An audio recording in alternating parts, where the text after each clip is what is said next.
What's good, Osiris here? Stuck in the middle. Been watching the Sri Lanka situation. Civil unrest. A very, very serious situation in Sri Lanka. Complete turmoil. Chaos. Complete turmoil. Chaos. Wild situation in Sri Lanka. If you go to Twitter, you can see some stuff from verified news sources, and it's all on CNN. It's everywhere now. That you can see that they are rising on up. Here's what it looks like.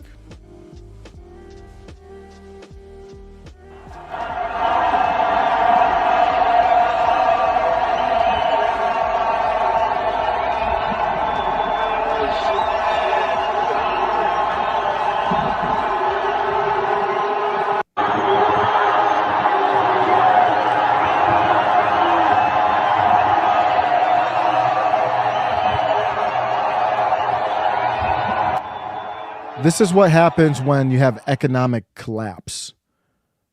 This is a collapse of a society in Sri Lanka. Sri Lanka is in Southeast Asia. It's southwest of China, just right off of India. Let me get that on the map just so we can see where we're working, what part of the world we're working with here. Yeah, right south. Here it is right here, island just south off the coast of India in the Indian Ocean here. And that's what's happening. Beautiful. From looking at the pictures online, looks beautiful. Looks like some beautiful sights there. And right now they're in turmoil.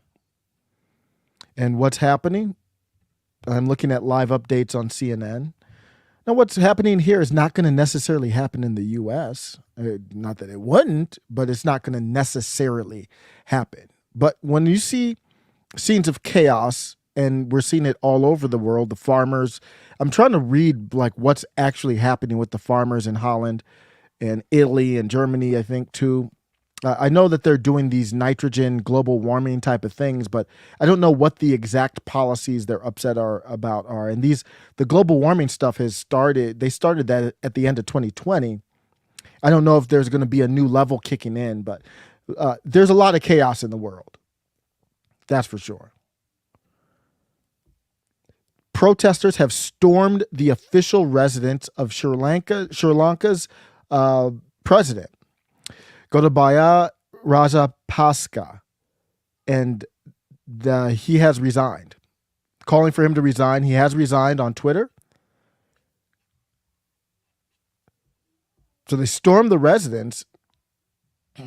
Prime Minister Ranil Wickremesinghe said he was willing to resign and make way for an all-party government to take over, but has not submitted a letter of resignation. Media reports say protesters have also broken into his official residence.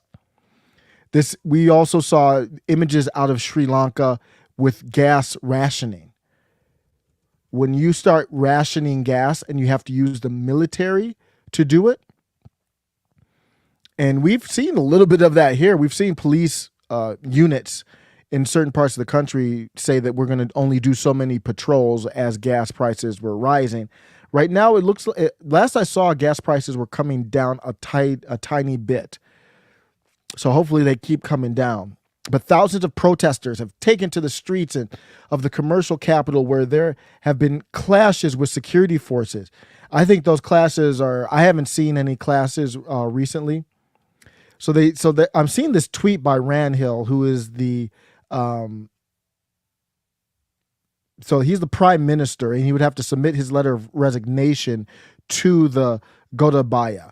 And it seems like that hasn't happened yet. We've got a Twitter announcement, though.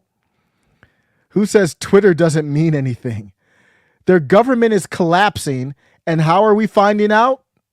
We're finding out via Twitter. That's how we're finding out. The government is completely collapsing, and we're finding out all the information via Twitter breaking. So he said, to facilitate this, I will resign. But they said that the paperwork hasn't been filed yet. So there's a slight, I mean, he just notified. They're like, you got thousands of people running up in your crib. You might need to sign the paperwork quickly. I would say don't wait on that paperwork. Get that done. But of the people with money are, to my knowledge, are all out of there. But I'm following this on CNN. And I'm just taking a look to see how does a society fall. Thousands of protesters surround stadium in Sri Lanka during cricket match against Australia. When my dad used to always say, the most dangerous person is someone who has nothing to lose. So if you've got people who don't have food, don't have work, don't have gas, don't have prospects, don't have any hope, that's a dangerous situation. And what you're seeing is there are not enough police to hold back people when they feel like they have nothing to lose. Thousands of anti-government demonstrators protested outside the stadium, and this was Saturday, just today. So they're all over the place. They're defying a police ban to march to the top of a fort overlooking the stadium grounds, where they continue to hold banners and chant demands. They still played the game, though. Protesters in cranes, others on the back of trucks. It's intense out there now, louder than ever and going nowhere. Again, where are we seeing this breaking news? We're seeing it on Twitter. It's the number one place for breaking news. You can say what you want about it, but they got cranes propped up. The Gali International Cricket Stadium, they still played the cricket match, but at this point, you don't really have much control.